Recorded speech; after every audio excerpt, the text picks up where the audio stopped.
To kick things off for our next section here, we're going to go ahead and take a look at a practice example from the lecture. In this case, we're asked to solve the following equation. Sine of x plus the square root of 2 equals negative sine of x. So let's go ahead and talk about what they've already told us to do. In this case, we want to isolate our trigonometric function as our first major step. So in that case, that means pulling all of the sine expressions to one side and pulling everything else to the other side, in this case, the constant terms. So in that sense, I'm going to add sine of x to both sides. And I'm also going to subtract the square root of 2 from both sides. Unlike our previous section, we're given this as an equation, so we have the assumption that because these things are equal, we can freely add the same amount to both sides and maintain equality, or in this case, subtract the same amount from both sides and maintain equality. We're adding or subtracting their opposites here, and then combining like terms on the left. Sine of x plus sine of x is 2 sine of x. Even though it's a trig function, this is the same thing as x plus x equals 2x. The only difference is, instead of x's, you have sine of x's. On the other side of things, we have negative square root of 2. We still actually haven't officially isolated the trigonometric function because we still have this coefficient of 2. So last thing up is to go ahead and divide both sides by 2. So now we have sine of x equals negative square root of 2 over 2. So from here, we're going to ask ourselves, for what values x is it true that sine is negative square root of 2 over 2? So we know that in this case, this is going to be some pi over 4, because this is square root of 2 over 2 for its absolute value. Since it's negative, that means we're going to be in two quadrants. That means we're going to be in quadrant 3 and in quadrant 4. So we need the angles that have pi over 4 in quadrant 3, which that's going to be 5 pi over 4. And we need the same angle in quadrant 4, which will be 7 pi over 4. You can see why I really harped on making sure you memorize the unit circle. Based on the work that we did in Module 2 and now in Module 3, if you're not able to guess or really quickly say when sine of x equal to negative square root of 2 over 2, you're going to have a bad time in this particular module. Now these by themselves are the solutions that are in the interval 0 to 2 pi, but we need the general solutions. So that's where we include our 2 pi n. These together represent our solution set, not independently, but together. So x equals 5 pi over 4 plus 2 pi n, and 7 pi over 4 plus 2 pi n. If you want to be really picky, this should technically be or. Since we're talking about a set, we want to include all of the values, so we're using a union, so it's everything that follows this or follows this is considered a solution. And so now you've seen another problem of that first type solved using some basic algebra concepts.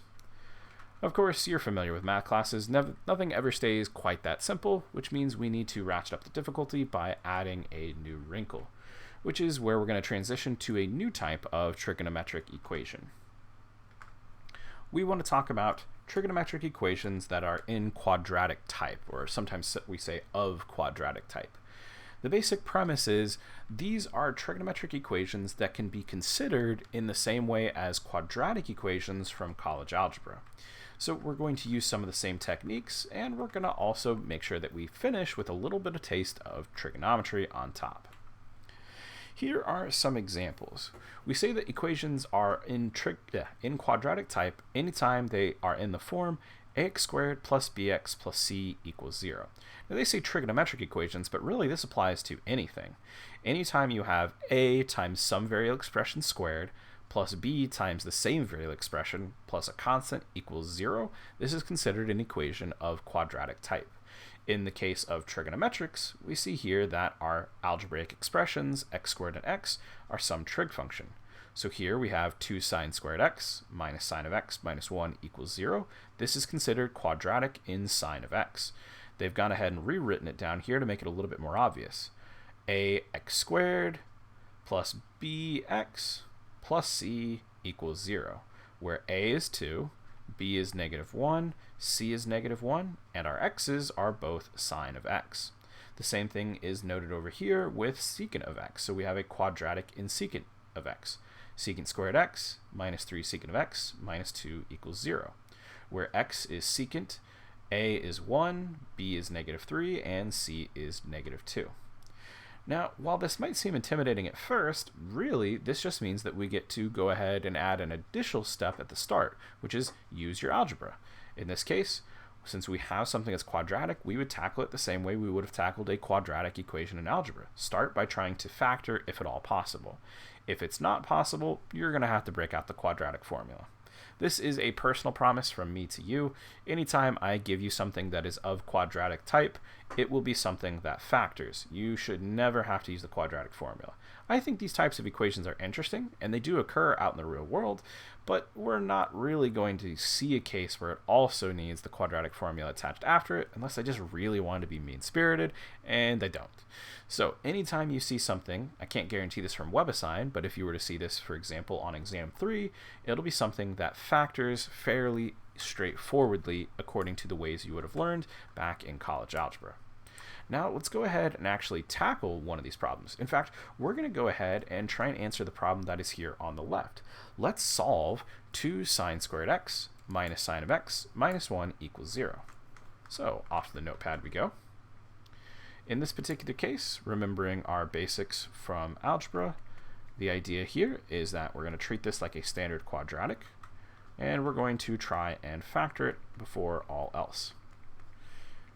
If it helps, there's nothing that says you can't do this. I'm going to replace sine of x with y. The reason for that is now this turns into 2y squared minus y minus 1 equals 0, making it all the more obvious that I should treat it like a standard quadratic equation to start off. You don't have to do this, but if this makes it easier for you to visualize what we're doing and kind of conceptualize the steps we need to take, feel free to do so. Since this is a quadratic trinomial, we're going to use AC factoring, which is where we take the product of the lead coefficient and the constant, so 2 times negative 1. And we look at the middle factor and its coefficient, so in this case, negative 1. I'm looking for 2 numbers whose product is negative 2, but whose sum is negative 1. So it'll be negative 2 and 1. In AC factoring, we're going to split this middle term so that it has a coefficient of negative 2 and positive 1.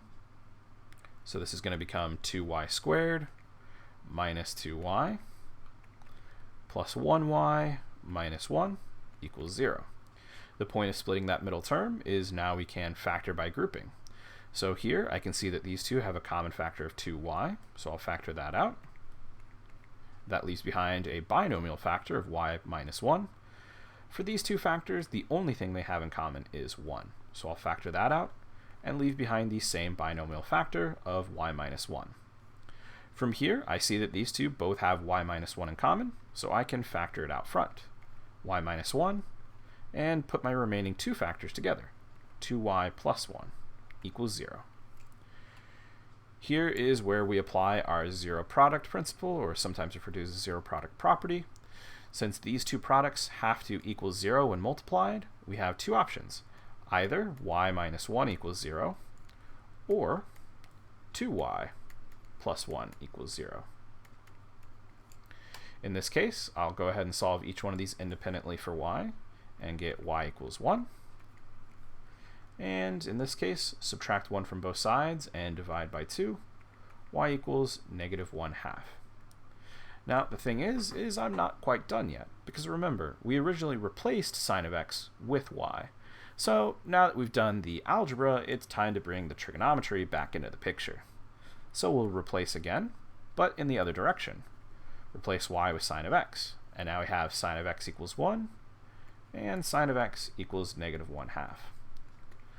So by approaching this using standard algebraic techniques, we've isolated our trigonometric function, which is our major goal. We now have sine all by itself on one side of two separate equations.